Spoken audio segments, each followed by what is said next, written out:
L'actualité nous oblige d'aller chercher les hommes faits pour analyser les grandes lignes d'actualité. On est en République démocratique du Congo, nous sommes la PS TV, nous émettons à partir de la capitale, Kinshasa.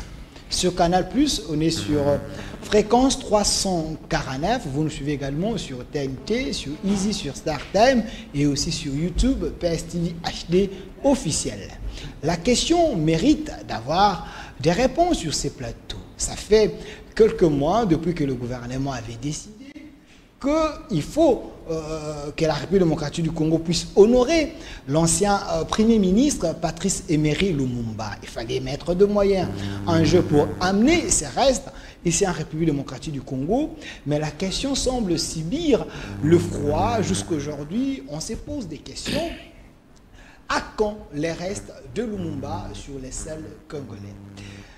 Les développements en RDC est-il possible avec cette classe politique? Parce que le chef de l'État, Kabila à l'époque, il manquait 15 meilleurs collaborateurs. Est-ce l'actuel chef de l'État a déjà trouvé les meilleurs collaborateurs? Qu'est-ce qu'il faut faire pour élever les grands défis de la République démocratique du Congo? Toutes ces questions très questionnantes, c'est avec M. Norbert Yamba, le panafricaniste, au cadre de l'UDPS, la tête bien faite, c'est un scientifique, c'est avec lui que nous allons tenter d'éventrer le bois.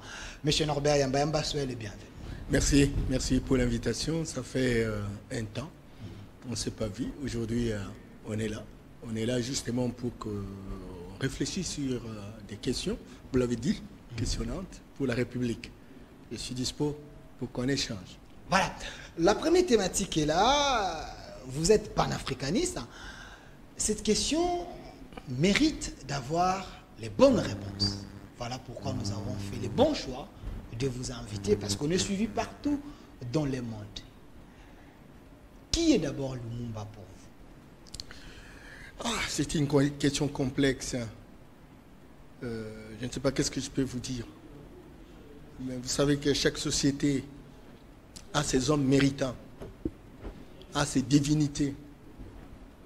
Et pour notre pays, certainement que nous avons connu à une certaine époque, sur le plan spirituel, une divinité, celui qu'on a appelé autrefois Mfumu Kimbangu. Mais sur le plan politique, juste à preuve du contraire, nous avons Mfumu Lumumba, Patrice. Lumumba, c'est un ancêtre divinisé. Lumumba, c'est l'esprit de Dieu incarné dans un corps humain. Lumumba, c'est le dépositaire de cet esprit de Dieu. Lumumba, c'est un patriarche dans le monde invisible. Lumumba, c'est un inspirateur pour faire marcher le pays. Lumumba, si on est connecté en lui, on est capable véritablement de booster la République. Malheureusement pour nous, Lumumba, même là où il est en train d'errer. Il n'a pas une résidence fixe. Simplement que jusqu'à preuve du contraire, il n'a jamais été enterré. Vous savez, Dieu est fort. Les ancêtres sont vivants. Parce qu'à un moment donné, on a finalement retrouvé sa dent. Mais c'est cette dent-là qui constitue ses restes. Et tant qu'on n'aura pas enterré Lumumba, Lumumba ne peut pas nous servir à quoi que ce soit. Moi, si je vous donne l'exemple, par exemple, du Ghana. Le Ghana a connu un père fondateur qui était Kwame Nkrumah. Mais vous savez, avec la guerre froide de l'époque... Un géant aujourd'hui en Afrique. Non, mais un esprit. Non, c'est un esprit. C'est un esprit supérieur. Au même titre que Lumumba a été dans son école. Mais c'est très grave avec Kwame Nkrumah. L'un des premiers docteurs en Afrique. Et donc, Kwame Nkrumah, c'est lui qui a voulu que nous ayons les États-Unis d'Afrique. Et c'est lui qui a suscité l'intérêt pour que les indépendances interviennent en Afrique. Et c'est lui qui a poussé le Ghana à obtenir son indépendance en 1957. Mais vous savez qu'avec la guerre froide, finalement, les puissances occidentales et impérialistes se sont entendues avec les militaires à l'époque pour le mettre hors d'état de nuire. Il a été victime d'un coup d'État. Et puis finalement, il est mort dans des conditions atroces, certainement en Espagne. On a ramené son corps, il a été enterré au village. Et dès qu'il est resté au village, le Ghana a connu des coups d'État successifs. La situation ne marchait pas. Il fallait entendre, n'est-ce pas, Jerry Rawlings, paix à son âme, c'est aussi une divinité, croyez-moi, à l'instar de Thomas Sankara en compagnie. Et c'est lui qui est venu, panafricaniste de son État. Il dit, attention, nous connaissons beaucoup de problèmes au Ghana, simplement parce que nous avons enterré dans les conditions qui ne sont pas bonnes le père fondateur. Et c'est Kwame Nkrumah. Qu'est-ce qu'il faut? Il faut aller le repêcher au niveau du village, où il a été enterré comme un minable, et faire un grand monument à Accra, la capitale. Et depuis lors, ce monument a été érigé. Et je vous assure, Kwame Nkrumah est intervenu. Aujourd'hui, au Ghana, le chef d'État qui entre félicite ce chef d'État qui sort, félicite celui qui entre. On constate qu'il y a une stabilité. Hein, il y a une stabilité, et non seulement la stabilité. Passante, hein. Non seulement la stabilité, mais le développement est en train. L'un des meilleurs pays, parmi les top 10 des pays africains. Donc c'est le 10e pays africain avec une prospérité économique. J'ai vu des usines qui sont mises en place pour produire des richesses, etc. Donc, nous n'avons pas cette chance-là. Parce que nous ne sommes pas préoccupés véritablement de Lumumba. Lumumba, c'est un esprit supérieur. Lumumba, c'est un ancêtre divinisé. C'est lui qui aurait pu véritablement nous inspirer. Pouvez-vous imaginer quelqu'un qui n'a jamais été à l'université, mais qui a étudié à travers les grandes universités du monde? Et vous allez dire que c'est votre ami? Ah non! Il aurait pu aider le Congo de manière beaucoup plus agissante. Il faut saluer le président Félix Tshisekedi qui a pensé honorer ces dignes fils d'Afrique. Ces dignes fils d'Afrique. Et c'est là justement qu'il a été, n'est-ce pas, mis en place par le président Félix Antoine Tshisekedi. Nous allons y arriver. Cette question, on doit se trouver encore. Mais restons d'abord sur Lumumba, parce que il y a ceux qui nous suivent un peu partout dans le monde, il y a les enfants. Il y a un discours développé aujourd'hui en RDC que si on est un pays à genoux comme ça, c'est parce que nos pères, Lumumba, ils s'étaient précipités pour aller réclamer l'indépendance. Est-ce vrai? C'était une précipitation, il fallait attendre encore, on n'était pas mûrs. C'est le modèle d'intellectuels que nous appelons des abrutis fondationnels. C'est que Koumadoubé appelle des diplômés culturellement analphabètes. Vous savez, le diplôme, ce n'est pas l'intelligence. Il y a des gens qui sont diplômés 5 fois docteur, mais il n'est pas intellectuel. Parce qu'il est dans un schéma de répétition, dans un schéma de récitation, etc. Beaucoup d'occidentaux, et il existe une littérature abondante qui stigmatise le fait que Lumumba a été pressé, Lumumba a précipité les choses, etc. Ça, c'est l'Occident.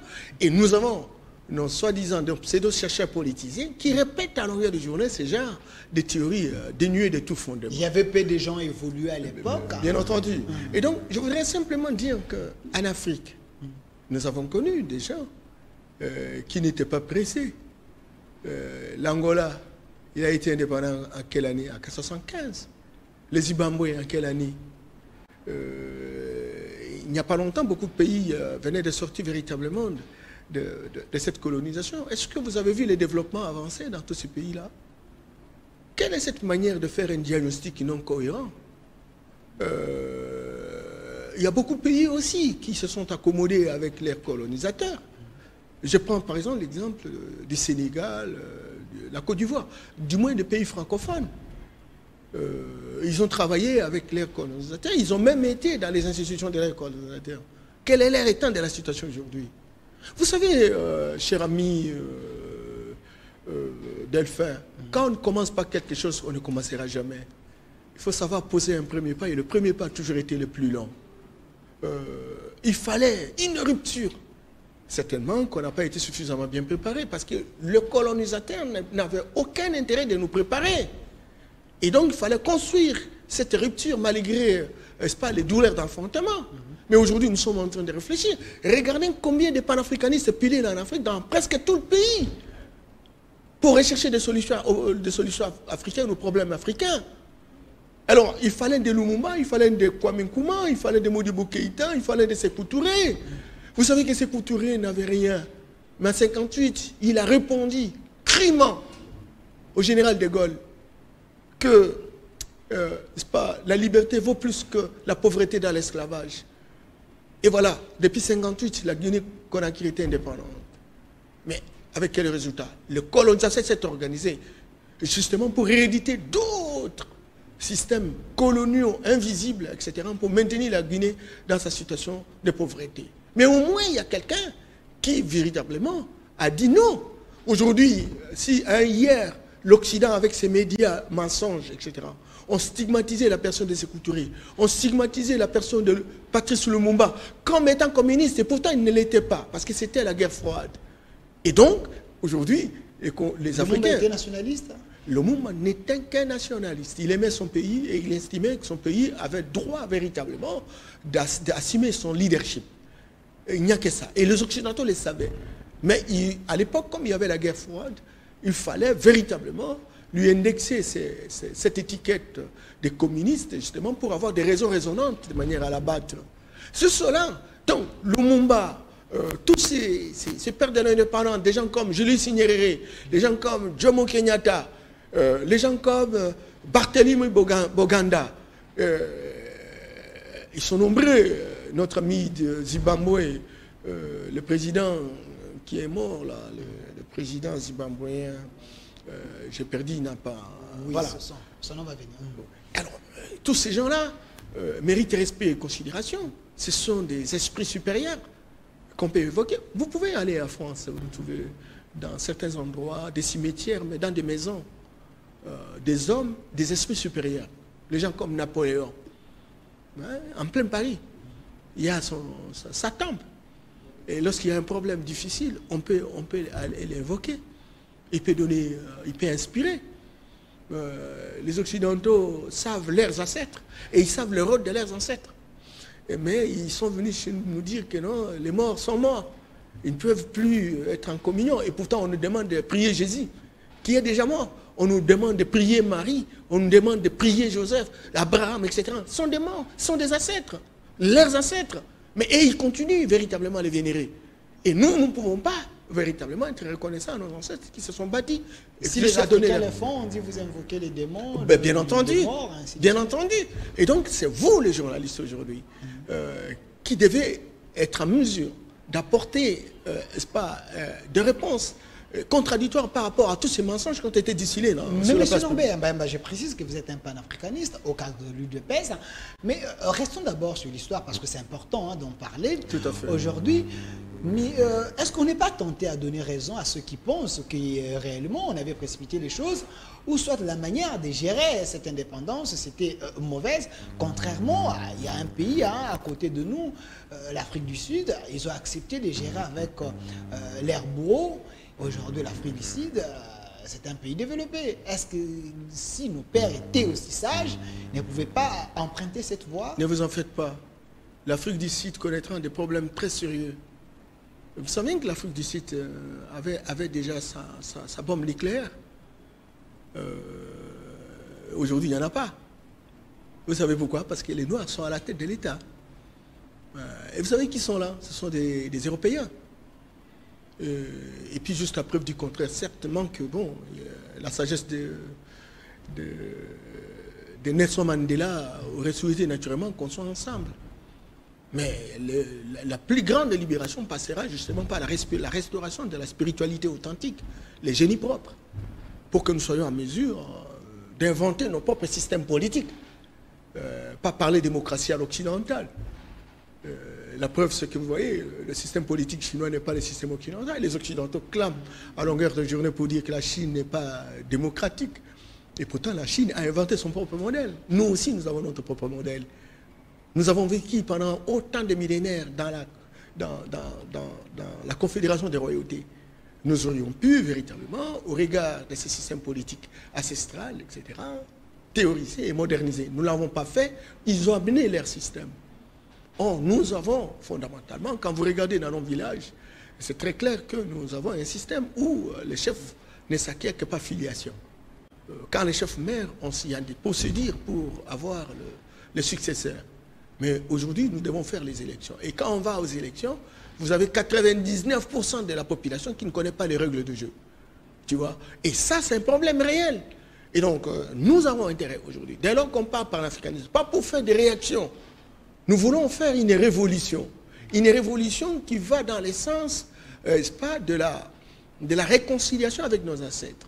Parce qu'il y a des héritages traditionnels, des héritages ancestraux qui peuvent nous aider naturellement à moderniser, parce que nous avons notre science, et cette science peut aider naturellement à nous permettre de construire une dynamique vers la refondation de notre génie. C'est ce génie-là qui va nous permettre de fabriquer des micros, ce génie-là qui va nous permettre de fabriquer des caméras, c'est ce génie-là qui va nous permettre d'avoir des industries pour exploiter nos minéraux, exploiter notre sol et sous-sol, etc. Ça, on en a besoin. Et tant qu'on aura à dépendre de l'Occident, qui a trouvé un refuge économique avec nos moyens. Vous savez, l'Occident, les Européens nous ont décolonisés, mais ils ne se sont pas décolonisés. Regardez, la France, il a décolonisé ce pays, mais lui-même n'est pas décolonisé parce qu'il est resté dans un cordon ombilical. Il ne peut pas vivre ça à l'Afrique. Beaucoup de pays africains, c'est un peu comme la Belgique, avec des caprices, des réflexes d'indépendance. Or, elle ne peut pas être indépendante si elle ne dépend pas du Congo. Le jour où le Congo va se mettre debout, les pays africains se mettent debout, on va dans la direction de la construction des États-Unis d'Afrique, où on n'a qu'un seul pays, un seul interlocuteur, et que tous les autres pays deviennent des provinces. Ça sera difficile. Parce qu'ils se sont organisés à Berlin de nous diviser, de nous saucissonner. C'est pas sur base d'une carte mal dessinée, par des personnes qui n'ont jamais été en Afrique. Aujourd'hui, l'origine de plusieurs problèmes en Afrique, concernant les territoires, nous avons des problèmes avec le Rwanda. Bien entendu, bien entendu. Or, nous étions un seul pays. C'était fait sciemment pour que les Africains ne se mettent jamais d'accord. On est à 54 États. On est à 54 États. Aujourd'hui, ils sont en train de vouloir balkaniser beaucoup d'autres pays. Le Congo-Kinshasa, dans le Viseur. Attention, le Viseur du Congo, c'est 5 États. Vous allez voir des réattelins dans les différents pays, dans les différentes provinces émergées. Et regardez comment les gens du Kivu parlent. Et regardez comment les gens du Katanga parlent. Et regardez comment les gens du Congo central, etc. Donc, on en a prévu 5 États, s'il vous plaît. Ils ont tenté avec les Soudans. Ils ont miroité l'espérance au Soudan.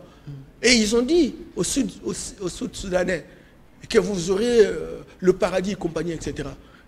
Et la première chose, ils ont monté les 2 frères pour se battre. Et combien de morts? Plus de 500 000 morts, s'il vous plaît. Et ils sont en train d'exploiter le pétrole. Vous voyez? Et maintenant, là, ils ont mis le Mali dans leur viseur. Le Mali, il faut le diviser en 3 États. Les djihadistes, tous ces terroristes-là, qui financent. Il faut beaucoup faire des investigations. Nous voulons savoir qui finance également les ADF. Qui finance les Boko Haram. Vous savez, et c'est comme ça que moi, j'ai horreur quand j'écoute les intellectuels qui sont sur des questions superficielles. Aujourd'hui, nous avons besoin, que nous ayons un génie propre, insufflé dans nos universités. Pas pour former des mémorisateurs, des récitateurs, des répétiteurs, mais des hommes et des femmes qui sont capables d'inventer. Suivez seulement la télévision, vous allez voir les grès d'imbécilité de l'élite politique. On est dans les discussions inutilement inutiles. On ne peut même pas véritablement le pays d'avoir une boussole ou une torche qui éclaire l'avenir. Et ça, c'est un problème réel. Monsieur Mbayamba, parce que on en parle, c'est vrai, la question est là, à quand les restes de Patrice Emery Lumumba, nous allons y arriver. Mais il y a une autre question que j'aimerais que vous puissiez éclairer le monde, parce qu'on est suivi partout dans le monde. Est-ce les présidents africains sont-ils réellement indépendants, ou les pays africains nous sommes indépendants? Avant de répondre à cette question... Face des Occidentaux. Avant de répondre à cette question, vous me permettez d'abord de préciser une chose par rapport au retour des reliques de Lumumba. Ok. Vous savez que le président de la République, hommage au chef de l'État, notre attachement indéfectible, parce que vous avez pris une décision audacieuse, courageuse, qui a traîné pendant plusieurs années, celle justement de demander le rapatriement de restes de Patrice. Une décision qui honore l'élite politique, qui honore l'Afrique et tous les afro-descendants. Moi qui vous parle, je suis dans un panel d'experts du Sankourou. qui a été mise en place par le gouverneur de province dans le sens de la préparation, n'est-ce pas, de ce retour des reliques du président, du Premier ministre Lumumba et à l'étape du Sankuru. Nous avons fait une déclaration aujourd'hui. Et cette déclaration, vous savez, le panel d'experts comprend 8 experts. Vous avez un président qui s'appelle le professeur Omeunga, qui se trouve aujourd'hui en France. Il a connu un cas de décès. J'en profite pour lui présenter toutes mes condoléances. Ça n'arrive pas tous les jours d'avoir un personnage, un enfant de ce niveau, et mourir de manière subite. Je sais qu'il doit être en difficulté, mais bon, je suis resté avec l'équipe ici, on discute avec lui. Nous avons fait une déclaration où nous avons fait l'analyse de la situation pour dire aujourd'hui, il a été prévu que les reliques reviennent à la fête, lors de la fête du 30 juin. Ça, c'était les prévisions du président de la République. On a vu que les choses n'étaient pas suffisamment bien préparées. Et le panel, à son temps, avait demandé le report. Le gouvernement de la République avait mordu la maison et il a renvoyé le retour au 17 janvier 2022. Aujourd'hui, nous sommes le 21. Le 21. Presque un mois. Non, ça ne fait pas un mois, c'est moins d'un mois. Oui, oui. Et quand on analyse, parce qu'il faut aller en Aloha, vous imaginez, or, la ville de Lumumba-Ville n'a rien, il faut y mettre un minimum, pas d'infrastructure, mais non ce que de logistique. Parce que les gens ils vont y passer 2 jours.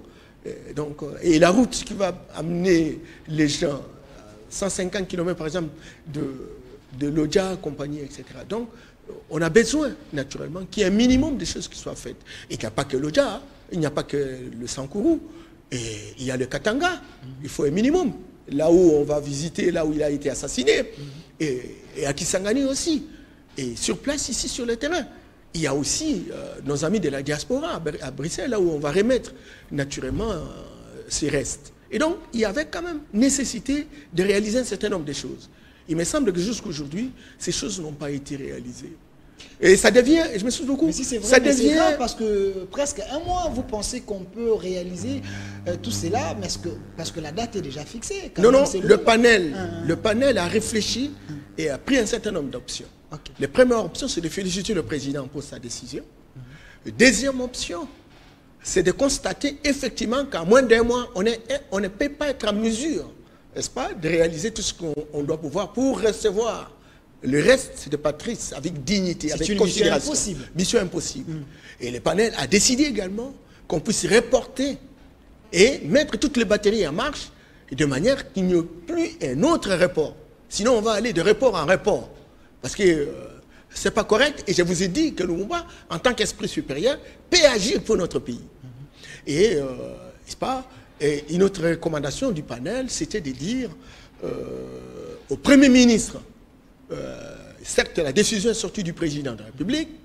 Le Premier ministre, nous l'avons vu, nous avons échangé. Mais c'est maintenant ou jamais d'appeler les différents acteurs qui sont impliqués sur la situation, notamment les experts de la cellule qui est basée à la présidence de la République, les experts du gouvernement de la République, sous la houlette du Premier ministre, la famille Lumumba, les experts du panel du Sankuru que nous sommes, les experts de la diaspora, parce qu'il y a une équipe, le comité de la diaspora qui est en Belgique, qui s'est organisé naturellement à l'étape de Bruxelles. Eh bien, il faut également appeler les experts de la province du Haut-Katanga et de la province de la Tchopo, dans la province orientale, vous savez, la ville de Kisangani, etc., où il a commencé sa vie. Donc, on a besoin que le Premier ministre convoque, naturellement, ces différents acteurs qui sont impliqués, etc., pour qu'on discute de manière à mettre en place un agenda stratégique commun. Si nous faisons un report aujourd'hui, ça va intervenir quand? Et nous aurons combien de temps? Et quelles sont les différentes activités que nous prévoyons naturellement pour réaliser pendant ce temps? Parce que si nous avons un agenda commun, une planification commune, à ce moment-là, nous allons voir première activité, deuxième activité, et dans le temps relativement exigé, nous allons réaliser tout ce qu'on a prévu. Mais si on ne fait pas cette réunion où on échange, pour que nous puissions nous mettre d'accord par rapport à ça, alors ça sera difficile. Mais et le panel, pour terminer, le panel est disposé, parce qu'il est composé des experts qui sont disposés à être à la disposition à la fois de la cellule de la présidence, du gouvernement, etc., pour apporter son expertise de manière à matérialiser physiquement ces projets, cet événement qui est pour nous un événement important, entendu à la fois par les Africains et les Afro-descendants. Mais M. Norbert Mbamba, mais c'est quand même triste. Lumumba, c'est un patrimoine national et mondial, si je peux l'appeler comme ça. Il fallait qu'on puisse construire l'échangère, parce que là, on disait il fallait... un mémorial. Oui. Mais jusque-là, rien n'est fait. Pensez-vous qu'il y a un sabotage? On peut donner au chef de l'État raison lors de son discours sur l'état de la nation, qui dit il y a certains projets, il n'y a pas un suivi. Le Premier ministre, il est pour beaucoup. Bon, non, sabotage, non. Je ne pense pas. Je ne pense pas. Je connais bien. Mais quand le chef dit quelque chose, je connais bien le président. Quand il y a une volonté comme ça, il faut appuyer, il faut y aller. La RDC ne manque pas quand même de moyens. Non, pas dans les responsabilités, parce que même le Premier ministre, il y a aussi un ministre qui s'occupe de cette question. Et il n'y a pas qu'un seul ministre, il y a plusieurs secteurs qui sont impliqués naturellement dans cette... Certainement qu'il faut... Même dans les secteurs du tourisme, mais c'était un moyen de renflouer plusieurs moyens. Parce que... Il faut réactiver. Notre souhait, c'est qu'il faut réactiver. Si c'était un sabotage, il n'y aurait pas une décision du président de la République. Si c'était un sabotage, nous, on ne serait pas reçu par le Premier ministre qui a discuté avec nous, qui était très attentif par rapport à ça. Ce n'est pas de la poudre aux yeux, parce qu'il n'y a pas, jusqu'aujourd'hui, il reste 2 semaines, 3 semaines et quelques jours, il n'y a pas quelque chose. J'essaie de mener mes recherches, mais je vois que rien n'est fait. Non, mais en fait, vous l'avez dit, et nous sommes d'accord avec vous, qu'en ayant un mois, on ne peut rien faire. Vous avez parlé de mémorial de limité échangère. On peut le faire en combien de temps? Ah non. Encore qu'il faut réserver un montant dans le budget, etc., qui sera défarqué pour réaliser ces différentes activités. Raison pour laquelle j'insiste pour que nous mettions en place ce qu'on appelle un agenda stratégique commun où nous définissons les différentes activités avec un coût correspondant, etc., où nous désignons les différents acteurs, chacun joue sa partition, etc., avec un timing relativement court, et dans les jours qui viennent, on peut pouvoir faire, on peut ramener ces reliques. Il faut avoir, tous nos chefs, tous nos dirigeants ont le bénéfice de doute. Et je considère que maintenant plus que jamais, que nous sommes en train véritablement d'en parler. Parce que, croyez-moi, au Sankourou, on ne cesse pas de recevoir des coups de téléphone, etc. Parce que les gens veulent s'organiser à ce niveau-là, etc. Qu'est-ce qu'on dit? Personne ne dit mot. Vous voyez? Est-ce que c'est le président qui doit dire? C'est le Premier ministre? Qui est le ministre qui véritablement est chargé de cette question-là? Voilà, donc il ne faudrait pas à tout moment voir la hiérarchie, mais il faut voir également ceux qui ont la responsabilité. Parce que nous avons un gouvernement qui est responsable. Et ce gouvernement a des secteurs de la vie nationale. Et chaque ministre assume des responsabilités par rapport à ça. Et donc, le ministre Modero Nsimba, ministre du Tourisme, mais je pense que c'est ça l'occasion, parce qu'il siège dans les conseils des ministres, rien qu'avec les restes de Lumumba, on peut recevoir plusieurs personnes ici, en République démocratique du Congo, rien que pour visiter dans ces secteurs, on peut influer. Et raison pour laquelle nous, Panel, nous sommes une équipe qui a beaucoup réfléchi pour définir les différentes activités qui interviendront dans les 5 sites, qui connaîtront la rotation où la dépouille va devoir circuler, etc. Nous avons déterminé les activités, nous sommes tentés même de réfléchir sur la budgétisation, etc. Et raison pour laquelle nous disons, bien qu'étant institué par l'arrêté du gouverneur de province, mais nous sommes Congolais, nous avons une expertise correspondance, nous avons suffisamment réfléchi par rapport à la question et nous sommes à même d'être au service du gouvernement de la République, au service de la cellule de la présidente qui s'occuperait véritablement de ces questions, pour qu'ensemble, nous puissions faire avancer les choses, parce que l'Afrique sera respectée et ce sera un bon bondissement lorsqu'on aura ramené cette dent-là. Il n'y a pas dans le top 10 des personnalités énigmatiques de l'Afrique. Lumumba prend la première position suivie de Thomas Sankara. Voyez, donc nous sommes un pays publicité et nous devons honorer véritablement cet homme qui a montré que le noir peut refuser de l'argent. Pouvez-vous imaginer le gouvernement belge à l'époque avait voté des fonds occultes, l'équivalent de 7 millions d'euros pour donner véritablement aux politiciens congolais. Tous sont tombés dans le piège. Sauf Lumumba qui a refusé. Donc cet homme-là, c'est un esprit supérieur. C'est un ancêtre divinisé. Voilà. Et donc, tant qu'il est en train d'errer, et je l'avais dit à son temps, à l'époque où le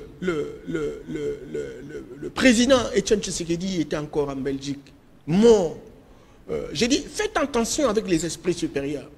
Quand ces esprits supérieurs n'ont pas les résidences, c'est dangereux. Merci, M. Norbert Yamba. Un exemple. Motantis avec Tchombe, avec Mobutu, etc. Mais Lumumba, c'est un esprit supérieur, il est patriarche. Voilà, un exemple plus clair. Nous, les Africains, quand une femme perd son homme, il y a la famille qui vient faire des rituels pour que l'esprit de cet homme puisse aller en paix, que la femme puisse faire bien sa vie. Mais quand la RDC, c'est lui qui s'est battu pour que nous puissions avoir l'indépendance, son esprit n'est pas calme, il est ailleurs. Pensez-vous que nous pouvons réellement aller de l'avant? Mais il y avait un montant ici avancé pour la fête de l'alternance, à moins que je me trompe. Il fallait faire un billet d'argent où on pouvait mettre la tête de Tshisekedi et Kabila. Les gens étaient prêts pour faire sortir cet argent. Mais pour Lumumba, vous traînez les pas. Est-ce que vous connaissez l'importance de cet homme, de la personne de Lumumba? Le monde entier vénère cette personne. On l'étudie. C'est un esprit. Il faut quand même essayer de mettre des moyens. C'est important pour l'histoire de la République. Non, c'est un problème technique. C'est un problème technique. Et le problème technique, c'est la gestion managériale du dossier. Qui décide sur quoi? Et donc, on a besoin d'identifier les différents acteurs, les différentes entités. Et ces entités doivent interagir, échanger des informations, lever des options. Et je vous ai dit qu'il y a 5 villes où Lumumba passera. Il y a Kinshasa, il y a Bruxelles, il y a province de la Chopo, il y a le Haut-Katanga, il y a le Sankuru. Et donc, il appartient à la cellule qui s'occupe véritablement de cette question de s'intéresser, à appeler ces gens-là et discuter. Discuter sur la chose. Parce qu'en fait, la gouvernance suppose quoi? La multiplicité des acteurs pour construire la performance, n'est-ce pas, des décisions à prendre. Et nous souhaitons, et nous formulons le vœu, nous, panel, que cela s'accélère, et sous l'égide du Premier ministre, parce que la décision de sortie de fonds se fera par le gouvernement. Par le gouvernement, le ministre. Alors maintenant, il ne faut pas dire que non, les gens n'ont pas de bonne volonté, etc. Non, mais la volonté est là, mais jusque-là, on ne voit rien. J'avais reçu ici Michel Kitoko, lui aussi, il était allé presque dans le même sens avec vous. Ça fait déjà, si c'est 2 mois, si c'est 3 mois, je vous reçois aujourd'hui. C'est de même réclamation, donc le chef de l'État a la volonté, mais l'équipe qui devait travailler semble ignorer les choses. Mais monsieur Yamba. Non, je ne prendrai pas part à cette conclusion. Je suis journaliste. Je considère non concluante. Je suis journaliste. Je sais qu'il y a une équipe qui travaille. Je salue mon frère Baloufou, qui s'est beaucoup investi et qui nous a présenté un schéma opératoire, etc. Mais ce n'est pas lui qui gère l'argent. Et donc, il faut disponibiliser les moyens pour que cela soit rendu opérationnel. Voilà, je lance le message. Voilà. Le ministre Nicolas Kazadi et également le ministre du Budget. Lumumba, c'est un patrimoine national. Nous, nos enfants ont besoin de connaître qui est Lumumba. Alors, le mieux serait, si ce reste arrive ici en République démocratique du Congo, ça serait vraiment... Ça va changer beaucoup de choses. Beaucoup de choses, voilà. Parce que le Ghana a changé avec l'enterrement digne de considération de Kwame Nkrumah. Nous avons besoin, comme on a enterré Etienne Tshisekedi, il reste le patriarche. Qui est la Patrice Emery Lumumba.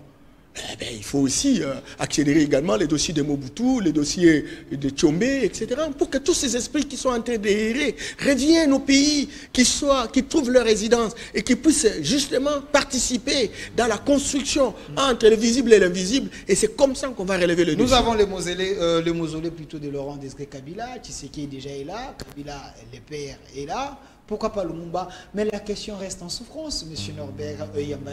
Est-ce le président africain sont réellement indépendants, ou les pays également, nous sommes indépendants face aux Occidentaux. Les pays africains, parce qu'il y a trop d'histoires qui pilent en Afrique. Apparemment, les présidents africains, ils sont agenouillés devant les Occidentaux. Non, non, celui qui donne, la main qui donne est au-dessus de la main qui reçoit. Est-ce l'Afrique et les présidents, nous sommes obligés de rester comme ça, avec tout ce que nous avons? Mais c'est pourquoi nous sommes en train de vouloir changer le paradigme. Nous avons vécu dans un paradigme hérocentriste qui est à rentabilité externe. Tout ce que nous faisons, c'est au service de l'étranger, notamment l'Occident. L'Orient s'est ajouté dans la danse. Toutes les usines qui sont opérationnelles, les industries, sont là que juste pour faire les extractions et amener le brut dans leur pays. Et c'est là que la transformation intervient. C'est là qu'on produit les richesses. C'est là qu'on produit les emplois. C'est là qu'on améliore les conditions de vie. Prenons la deuxième thématique, déjà les développements. Et donc, on est des noms. Ok. Et donc, c'est très clair que les chefs d'État africains ne peuvent pas faire autrement les choses que si dépendre de l'Occident. Mais s'ils veulent sortir véritablement de cet emprisonnement, eh bien, il faut déjà réfléchir à construire un nouveau paradigme. Le nouveau paradigme devra être afrocentriste. Afrocentriste, ça veut dire quoi? Ça veut dire la restauration des valeurs africaines. Au problème africain, solution africaine. Mais ces solutions africaines doivent avoir trois composantes. Est-ce que vous me souvenez? Trois composantes. La composante spirituelle, la composante éducative et la composante politique. Or, aujourd'hui, le système religieux, il est occidental. C'est eux qui nous ont amené Dieu. Or, nous connaissions Dieu. Il faut une révisitation par rapport à ça. Deux, le système éducatif, c'est eux qui nous amènent la matière. C'est eux qui font les programmes. C'est eux qui font les livres. C'est eux qui nous montrent qu'en troisième, on doit voir ceci, en quatrième, on doit voir ceci. Qu'est-ce qui empêche que dans l'évaluation de nos intellectuels, etc., qu'on puisse avoir un programme qui reprend les gens comme Tshisekedi, reprend les gens comme Patrice Lumumba, reprend les gens comme Fumu Kimbangu, comme le Samuel Maswambukidi, comme le Mpadi, comme le Kimpa Vita. Qu'est-ce qui empêche? Alors maintenant, au-delà de cela, la composante spirituelle. Comment nos ancêtres ont su que, bon, même en distance, on peut se communiquer. Il y a un dé ici, mais à 100 km, on est informé. Comment ils se communiquaient? Ces modèles de communication, il faut la moderniser. On en a besoin et nous avons ça comme puissance. Et c'est ce qui a été considéré par l'Occident comme étant la sorcellerie. Or, ils vivent de la sorcellerie. Regardez la vidéoconférence. Vous dites? Ils vivent de la sorcellerie. La nouvelle technologie, l'intelligentsia. Bien entendu. Vous appelez ça la... Mais c'est ça la sorcellerie, non? Ok. Regardez comment nous faisons. On nous suit aux États-Unis, on nous suit en France. Oui. Et vous savez comment? Eh bien voilà, c'est la sorcellerie. Mais scientifisée, modernisée, théorisée. Et nous alors? Nous, on a dit ça, si vous faites ça, vous êtes des sorciers. Vous êtes des diables, des satans. Vous irez à l'enfer. Nous avons eu peur. Et dans nos universités, on ne fait que mémoriser ce qu'ils inventent là-bas. On ne fait que répéter ce qu'ils inventent là-bas. Quand on aura fini de mémoriser, on ne peut rien faire. Et c'est là que nous voulons qu'il y ait une solution africaine. C'est ça ce que nous appelons le paradigme africain. Un modèle africain. Les Chinois ont compris. Ils ont fait la révolution en 1929. C'est ce qu'on appelait autrefois la révolution paysanne. Ils sont remontés pour couronner cette révolution en 1949. La révolution culturelle. Aujourd'hui, ils ont leur propre médecine. Aujourd'hui, ils ont leur propre technologie pour arranger les routes. Ils ont leur propre technologie pour construire des maisons. Ils ont leur propre technologie pour moderniser l'enseignement, etc. Et nous, nous sommes restés en train de suivre la Belgique, en train de suivre la France. Et même tous ces juristes que vous recevez, ils sont dans les droits gréco-romains. Mais nous avons une expérience grandissante de nos ancêtres. Comment ils ont vécu pendant autant d'années s'ils n'avaient pas un ordre social? L'ordre social, c'est le droit. Pourquoi on ne peut pas théoriser ça? On ne peut qu'avoir des thèses de doctorat pour analyser, n'est-ce pas, compiler, n'est-ce pas, ce que les Occidentaux ont produit. Si on n'a pas encore cité Montesquieu, si on n'a pas encore cité Jean-Jacques, on les cite avec orgueil. Or, on est des abrutis fondationnaires. Il faut arrêter. Ici, nous avons tant d'écrivains ici. Mais bien entendu, mais des écrivains, c'est dans la récitation, quoi. La description. Il faut aller vers l'invention. Il faut aller vers la création. Il faut aller vers l'imagination. Si, par exemple, nous avons besoin de construire une maison, quel type de maison nous pouvons construire? Est-ce que l'Africain ou le Congolais peut innover, peut inventer, peut créer. Eh bien alors, là, vous voulez vraiment partager la vision occidentale qui consiste à nous considérer comme des demi-singes. Ah non! L'Afrique a vécu 35 siècles de puissance. Avant l'ère chrétienne, tous les intellectuels, les premiers intellectuels européens, ils sont venus apprendre en Afrique.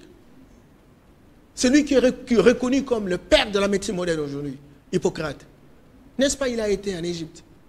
L'Égypte à l'époque, c'est l'Égypte antique, c'est l'Afrique, Afrique noire. Mais il a été chez Imhotep. Imhotep, c'est un noir, un savant inégalable. N'est-ce pas, quelqu'un comme Pythagore, il a été dans la cour. Il a passé 22 ans. Mais il a été formé par Yameso. Tous les théorèmes de Pythagore, les théorèmes de Thalès, c'est venu en Égypte. Il y avait des spécialistes en astrophysique, des spécialistes en mathématiques. Nous avons inventé l'écriture, nous avons inventé la philosophie. Platon, qui est devenu aujourd'hui un des plus grands philosophes du monde, n'est-ce pas, il a passé 30 ans en Égypte pour apprendre. Ah non, mon ami, nous avons perdu, certes, parce que la vie est en rotation. Mais trouvons le repère. Et le repère, c'est l'afrocentrisme. Ça veut dire chercher des solutions africaines aux problèmes africains. Et la solution passe par la restauration de la spiritualité authentique. C'est le premier point important. Oui, la spiritualité authentique suppose, c'est l'esprit de Dieu qui est incarné dans le corps humain. C'est comme ça que vous voyez, les hommes, les femmes sont différents des animaux. Parce qu'ils ont un esprit de Dieu qui sont incarnés chez eux. On ne sera pas en retard? Non, on ne sera pas en retard. Mais le Nigeria, la Corée du Sud, n'est-ce pas, nous étions au même niveau que la Corée du Sud. Nous avions 368 $ par habitant par an. Et la Corée du Sud était en 258 en 1960. Aujourd'hui, la Corée du Sud est 10e puissance économique du monde. 1300 milliards de dollars de produits intérieurs bruts. Et nous qui avions un revenu par habitant par an de 368 $ en 1960, la Corée était à 258, nous sommes restés à 450 et 500 $. Et nous avons un produit intérieur brut de l'ordre de 50 à 54 milliards de dollars. Et la Corée a 1300 milliards de dollars. Vous imaginez ça? Ils ont utilisé leur sorcellerie. Aujourd'hui, tout est digitalisé, numérisé. Et donc maintenant, il faut pousser à ce que nous ayons des journalistes qui aiment l'Afrique, qui deviennent des panafricanistes, qui font des recherches. Nous avons des professeurs qui, au lieu, vous êtes en médecine, bloqués, je ne sais pas, Hippocrate a dit, compagnie, etc. Nous avons des pygmées qui sont aujourd'hui capables de nous montrer les différentes vertus des plantes à la forêt, etc. Nous pouvons avoir de même des pygmées, des professeurs dans les universités, des médecines, des pharmacies et compagnie. Vous avez par exemple un pays comme l'Inde, ne peut être ministre de la Santé qu'un guérisseur traditionnel, ce qu'on appelle des tradipraticiens. Tout simplement parce que les tradipraticiens travaillent avec les plantes locales. Nous ne pouvons pas attendre l'Occident pour très soigner. Mais nous avons le Kumunkanga ici, il y a autant de docteurs. Mais on les appelle, il faut des systèmes. Des charlatans. Parce ben voilà, c'est l'Occident. Il y a tout un désordre dans ce secteur. Non, attention. Il faut que le langage, le narratif change. Si on va prendre tous ces gens-là qui font la médecine traditionnelle comme des charlatans, ça c'est le langage occidental, pour ne pas bloquer ces médicaments, parce qu'il y a 400 milliards de dollars qui circulent dans la pharmacie à travers le monde. Et donc ces gens-là constituent un lobby important. Et donc ils ne veulent pas avoir des médicaments alternatifs. Et donc lorsqu'on a des guérisseurs traditionnels, risque de véritablement de les enfoncer par rapport à leurs marchandises. Et aussi, ils en font des trop, ils donnent des médicaments sans dose, c'est un peu compliqué. Mais c'est comme ça, cher Delphin. Ils en donnent, certainement. Mais nous devons scientifiser ça. Moi, Yamba, par exemple, j'ai construit, n'est-ce pas, une école. À l'intérieur, il y a une recherche-action qui va porter sur une clinique mixte. Vous avez des médecins modernes et vous avez des tradipraticiens. Les tradipraticiens connaissent nos plantes, on va les expérimenter. Les médecins modernes connaissent les doses Et on va essayer de travailler de manière que nous puissions générer même nos propres médicaments. Il ne faut même pas parler de ce processus-là, parce que quand ils entendent, mais vous devenez un animal à abattre. Vous voyez, ils ne veulent pas entendre parler. Vous savez combien de gens chez nous qui ont découvert le médicament contre le sida? Mais il y en a ceux qui ont connu la mort subite. Par exemple, nous avons récemment celui qui a fait un médicament Manacovid. Il est parti. Manacovid. Il est parti. Moi, je ne sais pas J'ai attester. suivi sa fille dire que son père était menacé, ainsi de suite. Bon. Je ne sais pas attester, mais guerre. ça fait partie des recettes que nous connaissons. L'histoire, les expériences sont les gens par rapport à cette problématique. Nous sommes combattus de fond en comble. Et aujourd'hui, plus que jamais, regardez, nous avons des chefs coutumiers qui sont véritablement les dépositaires, les propriétaires, les gardiens de ce qui représente nos héritages traditionnels. Il faut le valoriser. Il faut vraiment une corporation de chefs coutumiers valorisée. Ça, c'est un. Deuxièmement, il faut une corporation, n'est-ce pas, des églises autochtones, des églises nationales, des églises africaines. On a besoin. Et il faut mutualiser leurs efforts, leurs énergies. Vous voyez, même quand on discute CNI aujourd'hui, il n'y a pas d'église traditionnelle. Oui, il n'y en a pas. Oui, confession religieuse. Oui, confession religieuse. Mais c'est la filière abrahamique. C'est filière abrahamique. Et Abraham a fait ses deux enfants, Ismaël et Isaac. Les musulmans sont les descendants d'Ismaël. Et puis bon, toutes les églises chrétiennes sont descendants d'Isaac, etc. Et c'est eux qui sont des églises importées, dites et révélées. Qui sont venus, qui nous ont dit qu'ils ont vu Dieu. Et que Dieu était blanc. Et que nos églises qui nous disent que moi j'ai vu Dieu. Kimbango l'a dit. Dieu ne m'a pas parlé. Et personne là que l'a écouté. On l'a éliminé. Et après on dit, oh, écoutez, il ne faudrait pas que j'aille loin. Ça c'est évident. Mais je vous dis que c'est le moment où jamais. Et le panafricanisme qui parle. Et j'en demande au président de la République d'aider ne serait-ce que toutes ces églises autochtones. Nos églises à nous là. Qu'il y ait une corporation, qu'il y ait une confession. Parce qu'il est anormal qu'on puisse discuter les problèmes de la société sans que ces églises ne soient impliquées. Donc, si je comprends votre logique, le problème de l'Afrique, pour que l'Afrique aille de l'avant, se développe, il faut d'abord restaurer la spiritualité, retour à l'authenticité, prendre de bonnes valeurs, essayer un peu de les valoriser, les scientifiser, pour que l'Afrique se développe. Mais il y a les sujets là. Le développement de la RDC est-il possible avec cette classe politique, M. Norbert Mbamba? RDC un pays solution, RDC un pays envié par tout le monde, mais RDC avec une population qui souffre, la pauvreté est extrême. Est-ce le développement est-il possible avec cette classe politique? Un prêtre me disait, le professeur John de Foupé à son nom, il disait, M. Yamba, vous savez, Olaire disait...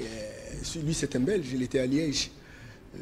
Il est arrivé au Congo en 1946 et on leur disait, avant de venir ici, que vous savez, Dieu était injuste. Il a réparti des richesses chaque pays, etc. Et quand il arrive au Congo, c'est peut-être une anecdote, ça c'est évident, il était fatigué, il a tout laissé. Il a tout laissé, toutes les richesses du monde. Mais quand les autres sont venus réclamer, mais pourquoi vous nous avez donné des petits riens, etc. Vous avez tout laissé au Congo. Il y a ceux qui pensent que c'est utopique, c'est pas vrai. Et le père nous dit, oui, Dieu leur répondant que, oui, j'ai laissé, mais je leur arrache l'intelligence. Vous pouvez venir et vous pouvez... C'est comme ça que la première expérience, le commerce, libre commerce, dans le bassin du Congo, c'était justement la décision de la conférence de Berlin, etc. Donc, vous voyez, tout le monde a envie de venir au Congo. Bon, ça n'est pas le problème. C'est une anecdote. Mais ce que je voudrais dire, c'est que l'élite politique n'a pas encore pris la hauteur de ce qu'elle représente, n'est-ce pas, sa mission. Toutes les élites que vous voyez passer à la télé, ils vous disent quoi? Est-ce qu'ils ont un schéma? Est-ce qu'ils ont une vision? Est-ce qu'ils ont une offre politique? En dehors des querelles, en dehors de montrer que c'est moi qui suis populaire dans tel ou tel endroit. Popularité, oui. Et l'état de la situation de vos peuples, de vos citoyens qui vous reconnaissent comme populaires. Et vous n'avez même pas une alternative. Plus personne ne nous fait rêver.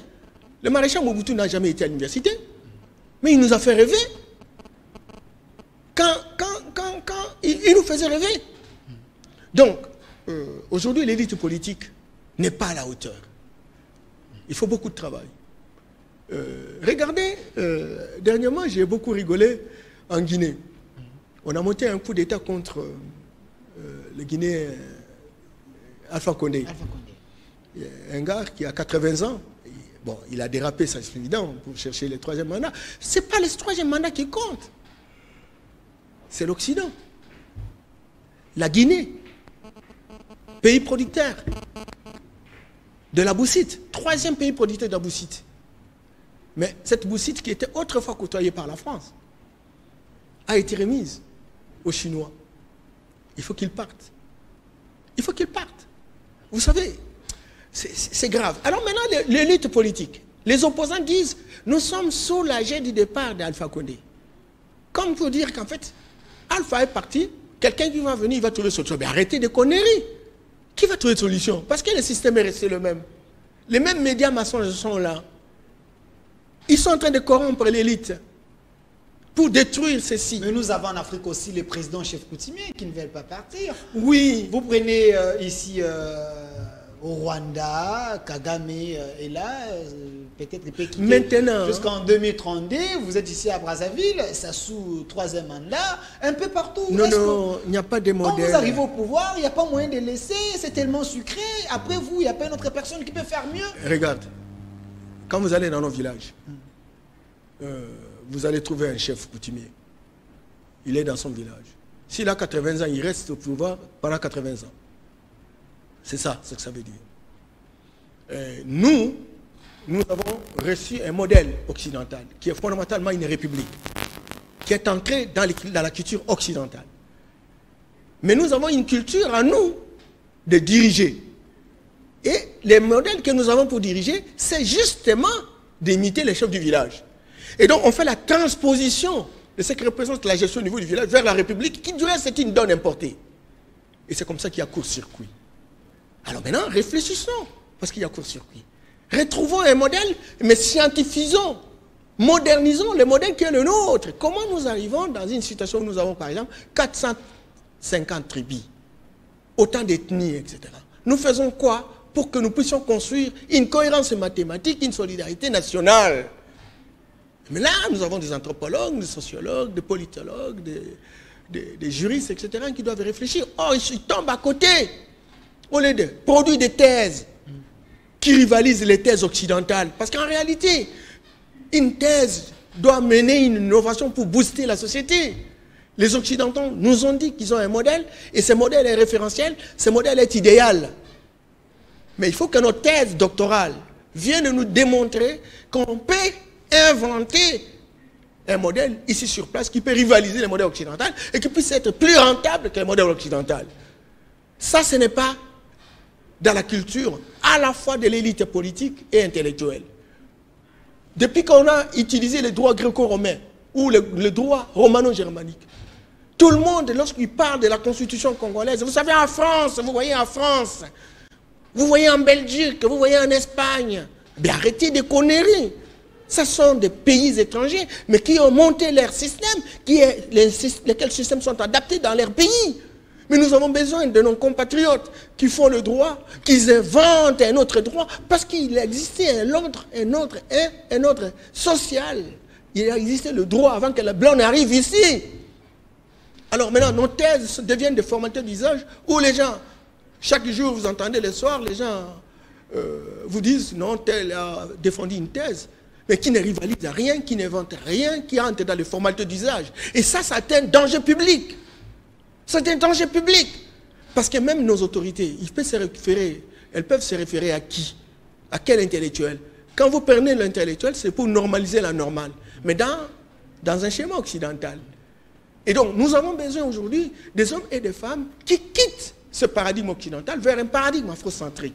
Et lorsque vous arrivez au Cameroun, vous avez par exemple des gens comme Bob Bassang, qui aujourd'hui, il a produit même un livre sur l'économie africaine, en dehors des théories d'Adam Smith, en dehors des théories de Kenney, etc. Tous ces occidentaux, il a rejeté et il a produit que nos ancêtres avaient l'économie et il a scientifisé. Mutantis, il a scientifisé le droit. Mais quel est l'exercice que font nos compatriotes, sociologues, anthropologues, etc. Ça, ils ne le font pas et ils sont dans la récitation. Il faut citer Jean Ziegler, que j'aime bien, qui est un sympathisant panafricaniste, ça c'est évident. Mais j'ai dit que ça ne peut pas nous amener quoi que ce soit. Mais nous savons quand même, si vous allez dans nos librairies ici, il y a autant de thèses, autant de réflexions.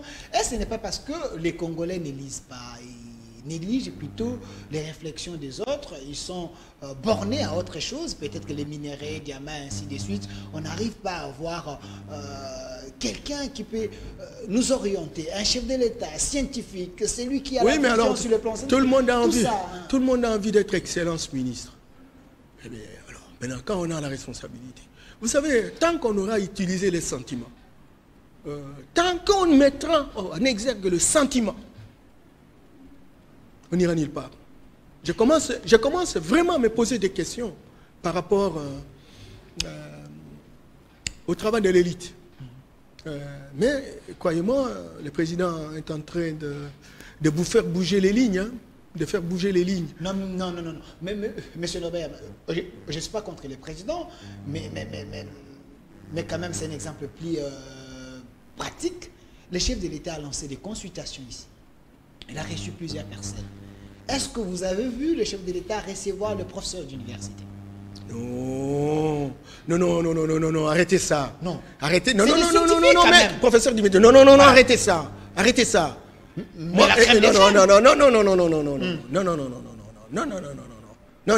Le professeur d'université, c'est une fonction. Il enseigne à l'université. Il ne veut pas dire qu'il a conquis le savoir. Ah non. Et c'est ça l'erreur. Mais quand même, c'est l'échantillon de scientifiques. Non, attention. Des grands scientifiques. Vous savez, dernièrement, et vous pouvez avoir raison, quand Macron, parce que vous savez, la démocratie occidentale aujourd'hui a été soufflée, elle est dépassée, quoi, complètement. Et ils sont en train de réfléchir. Ils ont réuni pratiquement la crème, l'élite politique, intellectuelle, économique, sociale, culturelle. Chacun est libre.